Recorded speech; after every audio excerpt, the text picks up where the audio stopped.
Today we're diving into the 10 best ARs in the game right now.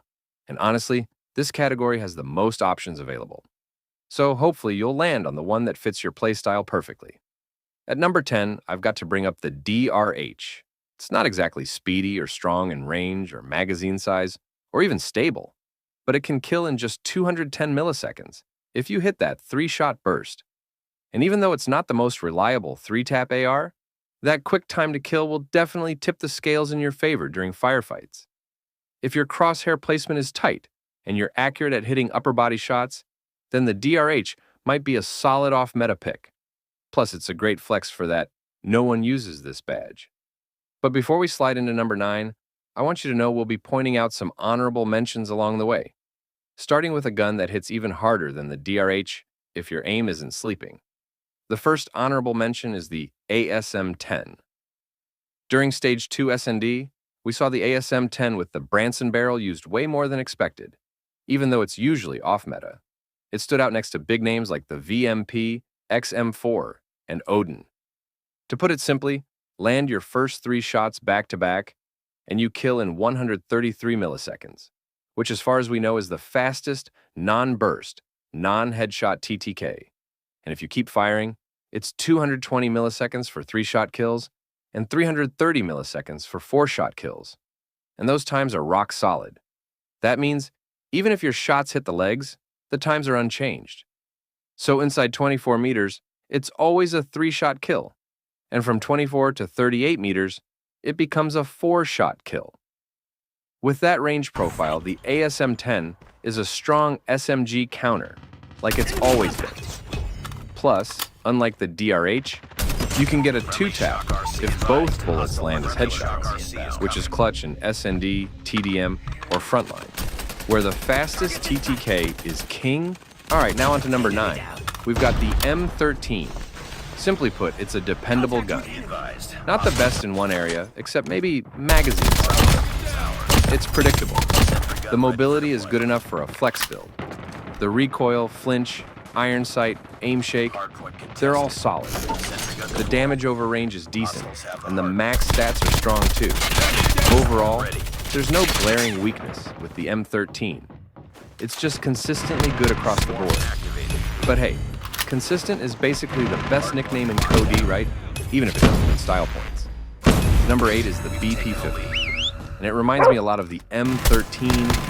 It's got great mobility and stability, but gives up magazine size and speed for better range.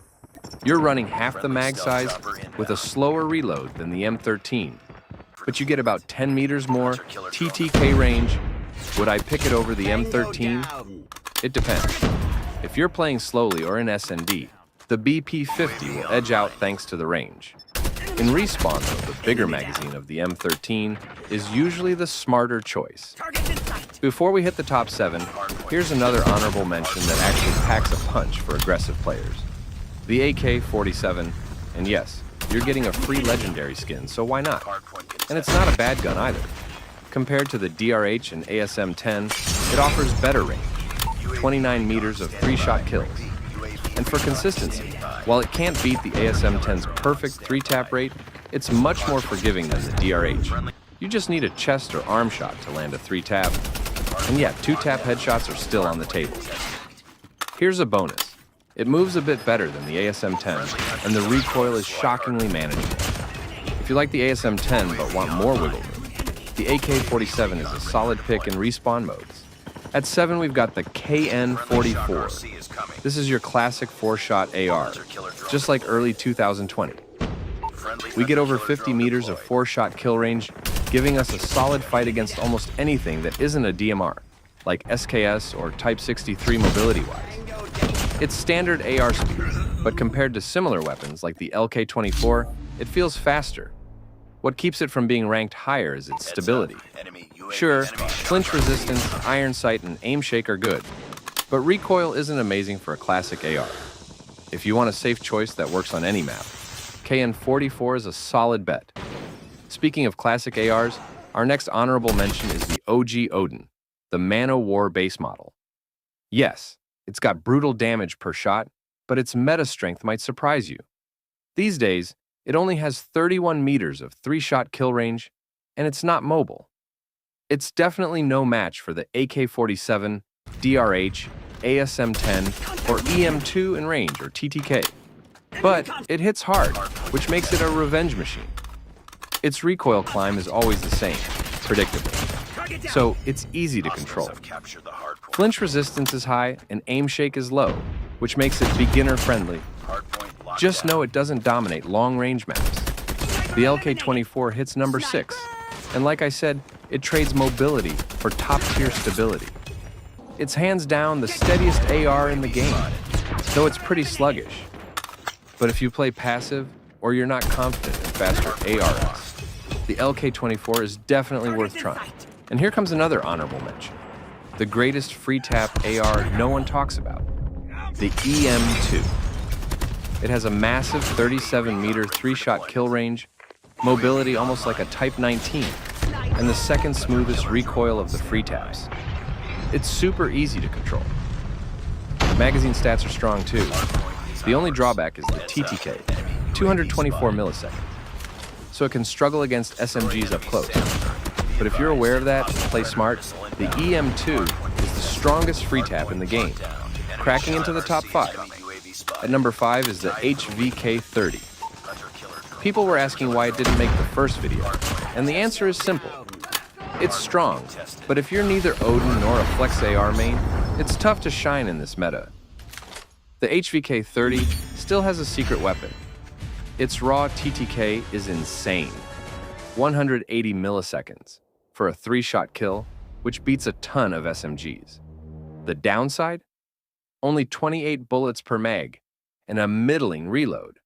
So like the BP-50, it's best in slower game modes or slower playstyles. One more honorable mention before the top 4. Let's talk about a 4-shot AR, Kilo 141. It gets a 4-shot kill out to 33 meters and 5-shot out to 55 meters. Movement is solid, recoil and flinch haven't changed since 2022. It's smooth by older standards, but not as slick as newer ARs. It's not the best in anyone's stat, but it's not bad either.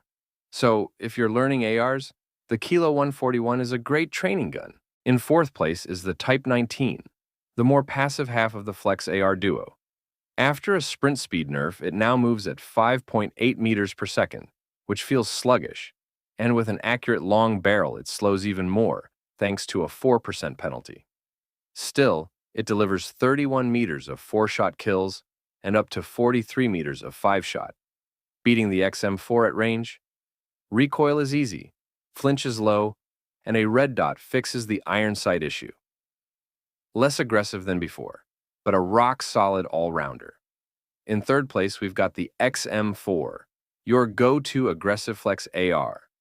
Unlike the Type 19, now more mid-range, the XM4 keeps that close to mid advantage with strong speed. 213 milliseconds ADS, 6.1 meters per second sprint, 3.5 meters per second strafe, 4-shot kills to 28 meters, 5-shot to 39 meters. The only downside is vertical recoil, around 66% of Fenix's climb rate, making long-range control tricky. So yes, there's some learning curve. Runner-up at number 2 is our classic Peacekeeper.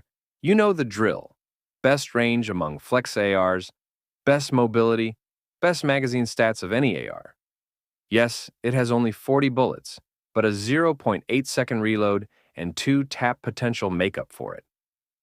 Top-tier flinch, decent iron sight, minimal aim shake, and recoil is still easy to learn.